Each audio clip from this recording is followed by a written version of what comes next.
11-year-old Sarah Foxwell thought Thomas Legs Jr. was someone she could trust, who would protect her. Sweet Sarah had no idea he was really a serial predator with a fetish for young girls. And when Legs appeared in Sarah's bedroom just 2 nights before Christmas, she was his target. Santa Claus is supposed to be the one coming in and out of the chimney for young children. Instead, it was Thomas Legs sneaking through the house like the Grinch and taking Sarah from her bedroom.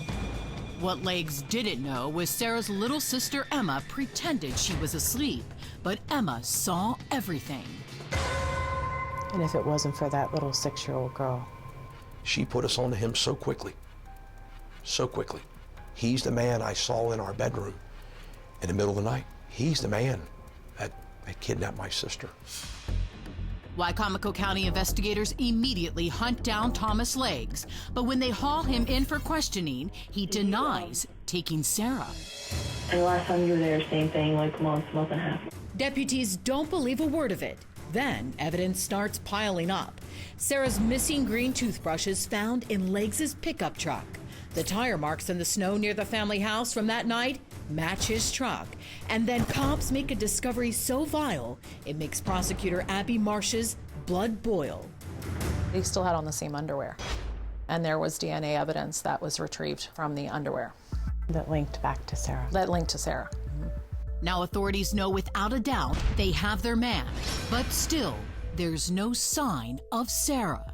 I was really just trying to think, she's out there somewhere.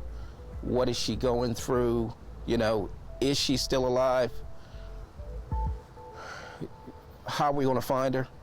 Cops still had hope of finding Sarah alive, even though Thomas Legs had a history of assaulting and molesting young girls. He had never murdered any of his victims. I had hope, but I just didn't see a good outcome. Still, cops are holding on to hope for a Christmas miracle. Dedicated officers from all over the state working straight through the holiday. The initial information had led us to believe that they had come this way. Boots on the ground and dive teams brave freezing temperatures. What were some of the early initial challenges? It's cold, the ground is hard. It's hard to do a track with a K9. Cops desperately need a break. Where do you start? We're working feverishly through cell phone records to try to determine path of travel. And then they get it. In the wee hours of the morning when Sarah disappeared, Legs' phone pinged off 3 different cell phone towers. Because there were 3 towers, they actually were able to do an intersection of those towers and triangulate an area. Authorities believe Sarah is somewhere in that triangle-shaped piece of land. We knew what the cell phone data was telling us. We knew that we were going to be in the ballpark Christmas Day. As the sun rises that Christmas morning, cops zero in on that slice of land with a sliver of hope in their hearts. We all tried to have Christmas morning. I remember being told, you're not worth anything to us, you need to go back to work. And we knew we were going to find her that day. And law enforcement is not searching alone.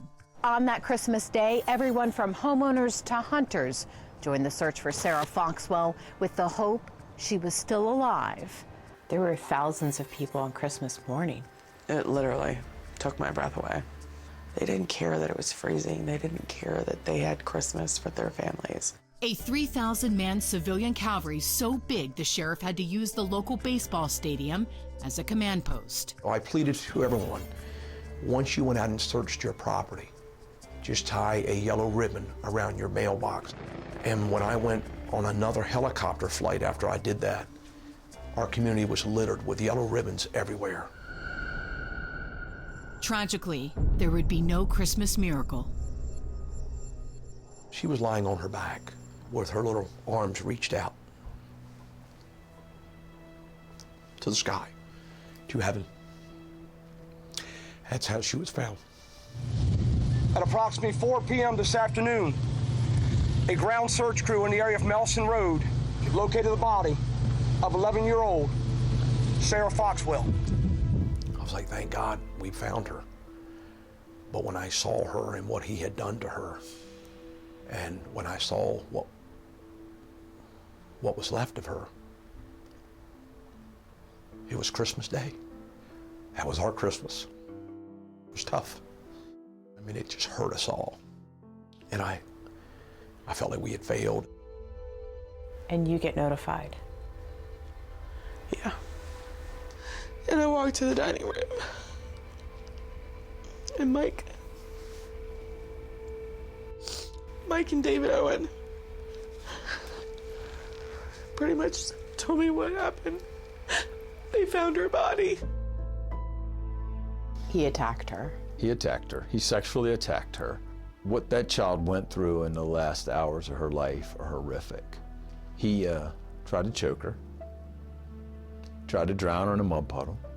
The reason we know he tried to drown her in a mud puddle is because the debris from the mud puddle was in her lungs. He left, got gasoline, came back, poured gasoline on her body. Was she still alive? He didn't think so, but he lit her on fire. And the autopsy showed that she inhaled the smoke. So yes, she was still alive. Thomas Legs Jr. is charged with the kidnapping and murder of Sarah Foxwell. If there was ever a case that screamed for the death penalty, it was this case. It was the brutal kidnapping and brutal murder and brutal destruction of this little girl's body that screamed for the death penalty. This man deserved to die. For prosecutor Abby Marsh, Legs' case was also personal. I was the prosecutor in his first adult sex offense that was charged. Legs was sentenced to 7 years, but tragically for little Sarah, he was let out early, paroled after just 6 months for good behavior. He shouldn't have been out of jail. If he had remained incarcerated, Sarah might be alive. Marsh wanted to make sure this would never happen again. In Sarah's case, the state of Maryland would seek the death penalty. But before the case would go to trial, Legs cut a deal. In exchange for his life, Legs pled guilty to every charge and was sentenced to life behind bars. Was justice served? I believe that justice was served. The main thing for me is he will never be able to hurt another child again. When you come here, is there any sense of peace? Yeah, I know she's at peace. Emma, the brave little 6-year-old who helped cops catch her sister's killer, is now a teenager. She still watches over her big sister at her grave. How is Emma when she comes here? She doesn't really talk a lot when we're out here, but I expect that, so. I know we'll never get her back. I know Sarah's gone forever. I really want to somehow make a difference so that no other child has to go through that. The little girl once nicknamed Haley-Bug is now considered a Christmas angel here. Her legacy will serve to protect other children through Sarah's law. It mandates all child sex offenders in Maryland serve a minimum of 15 years without the possibility of parole. She's everywhere. I don't think anybody will forget her. Just days after entering prison, Legs was attacked by a fellow inmate in the dining hall. He was slashed 3 times in the head, neck, and hand. Those injuries, however, were not very serious. If you want to find out if any registered sex offenders live in your neighborhood, we put up a link at crimewatchdaily.com. I'm Chris Hansen. If you like this story, make sure you tune in every day to Crime Watch Daily. You can find where the show airs in your city at crimewatchdaily.com. Watch it live or record it on your DVR and watch it at night. And to all those criminals out there, remember, we are watching.